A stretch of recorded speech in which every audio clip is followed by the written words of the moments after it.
Sir, please. Please. Yes, sir. First. Come. इससे कम दूसरा. Sir, you first. You first, sir. भैया please. नमस्कार. Good afternoon.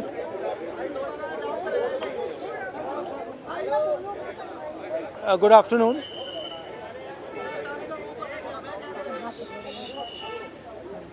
जो हमारे यंग प्रोटेस्टर्स हैं उनसे, भैया प्लीज़ शांत हो जाइए, डिस्टर्ब मत कीजिए. जो हमारे यंग प्रोटेस्टर्स हैं अलग अलग स्टेट से, उनसे मेरी अभी मीटिंग हुई थी, डिस्कशन हुआ था, फ्रैंक डिस्कशन. सबसे पहले मैं इनके जैसे जो हज़ारों यंगस्टर्स हैं इनका और उनका धन्यवाद करना चाहता हूं कि ये कॉन्स्टिट्यूशन के लिए लड़े, एजुकेशन सिस्टम के लिए लड़े और इंडिया के फ्यूचर के लिए लड़े.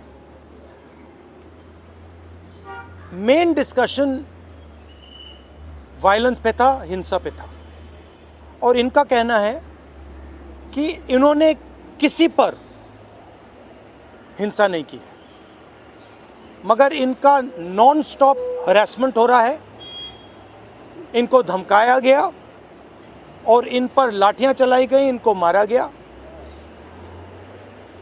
तो मैं चाहूँगा कि दो शब्द ये भी बोलें. बहुत अच्छा लगा क्योंकि मेन बात इन्होंने बोली कि देखिए, जब अन्याय होता है, चाहे किसी और पे भी अन्याय होता है, एज ए सिटीजन हमारी जिम्मेदारी है कि उस व्यक्ति को हम प्रोटेक्ट करें, उसकी रक्षा करें.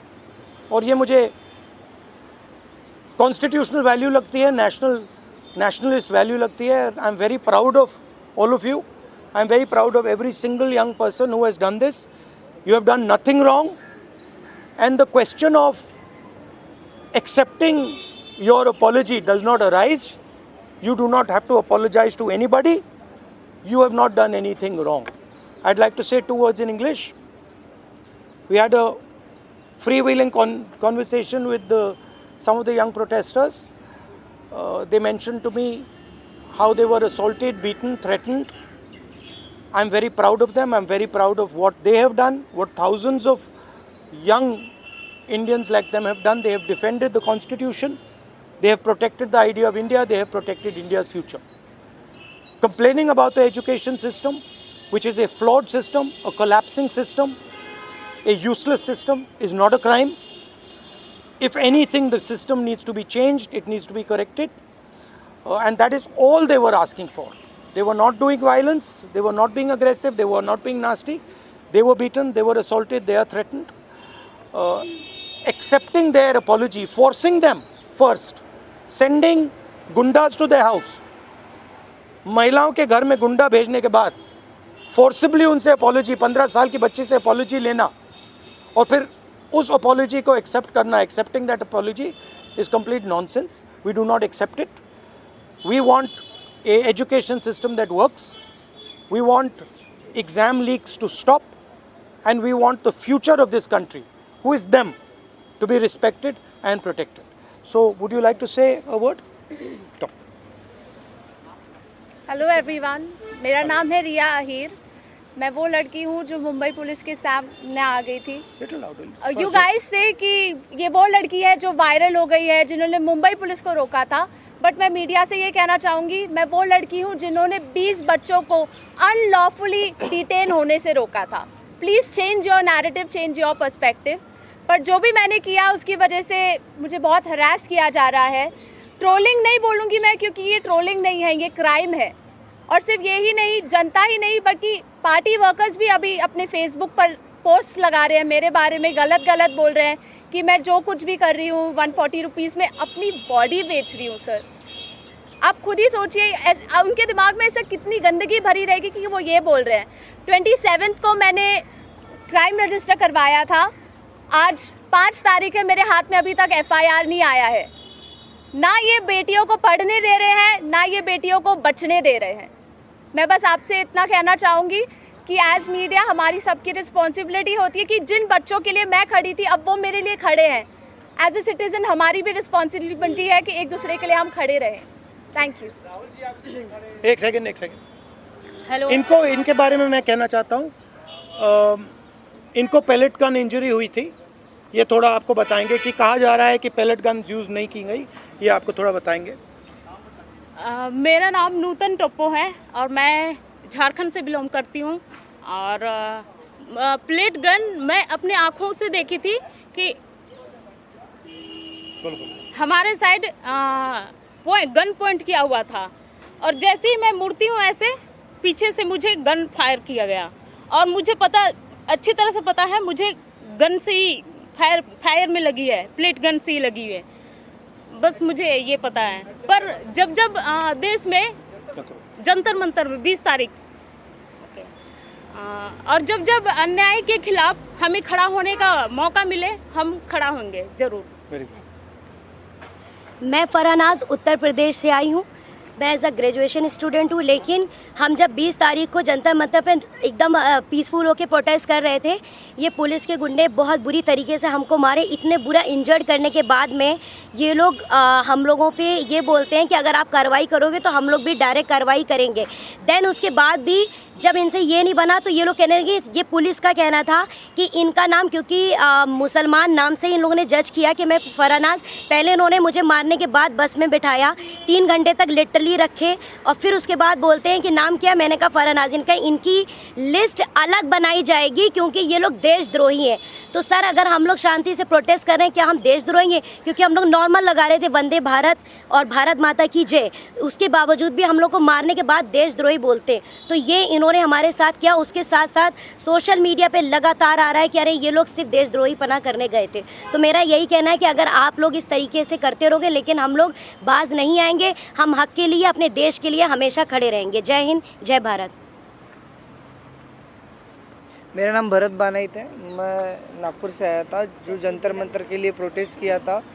उस प्रोटेस्ट में मैं 20 जून से था, पर 20 जुलाई को हुआ वाक़या तो हमने धर्मेंद्र प्रधान के लिए जो इस्तीफ़ा मांगा था, उस इस्तीफ़े के लिए इन्होंने इतना अत्याचार किया, इतनी बर्बरता की। शायद हमने अमित शाह का इस्तीफ़ा मांग लिया होता तो इन्होंने हम पे सीधा गोलियां चला दी होती, बॉर्डर बना दिया होता जंतर मंतर को। मुझे इस तरीके से लगता है क्योंकि हमने जो सहा है, मैंने खुद कई बच्चों को एम्बुलेंस में डाला जो ब्लीडिंग हो रही थी, उनसे ब्लीडिंग हो रही थी। मैंने उनको डाला तो सामने जाके उनको रोका गया था।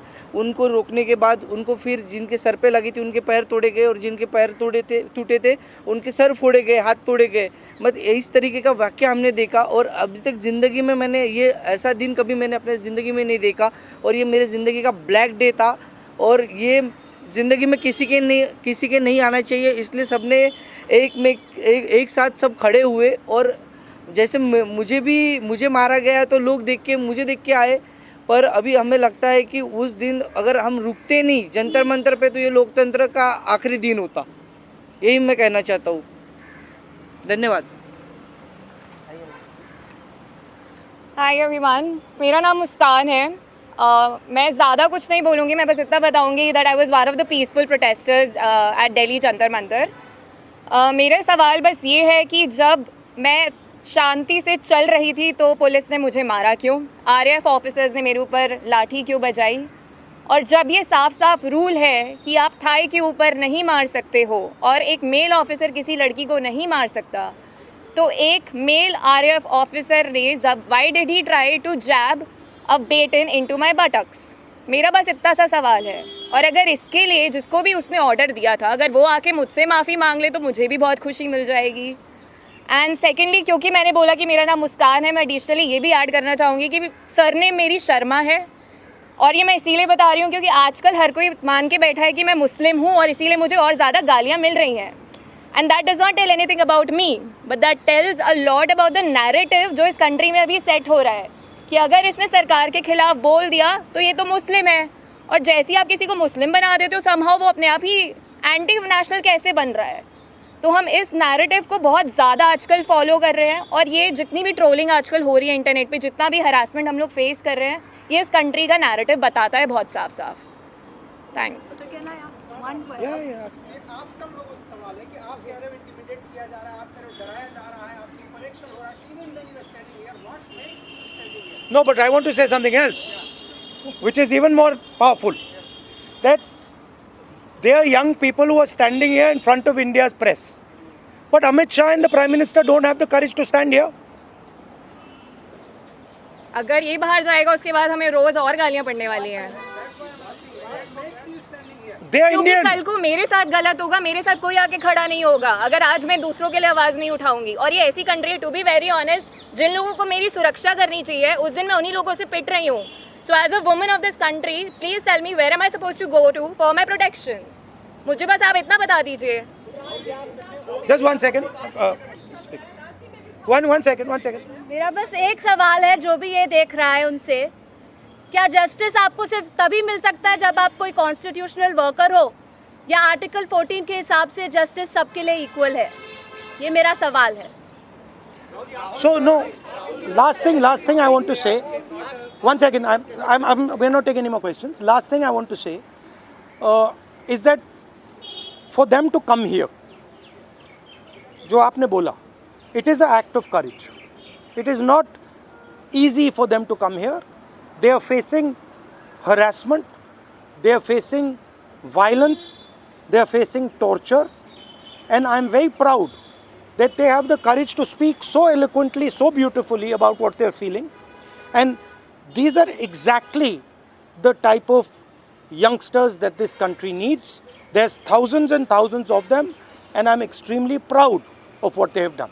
Final thing, the person who is responsible for this violence, the person who has had the pellet gun fire into this young lady, the person who's had the pellet gun fire into that young man I brought here, the person who has turned the police force against this young lady who's asking for their protection is Mr. Amit Shah, is the Home Minister of India.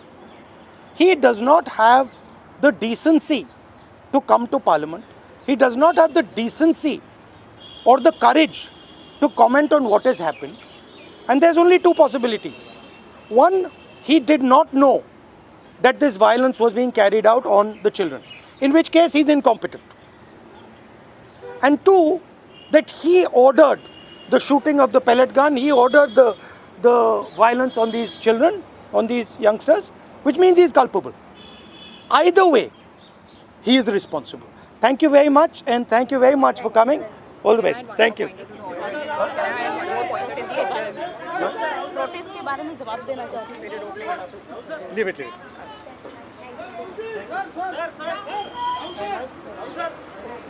हो गया ना।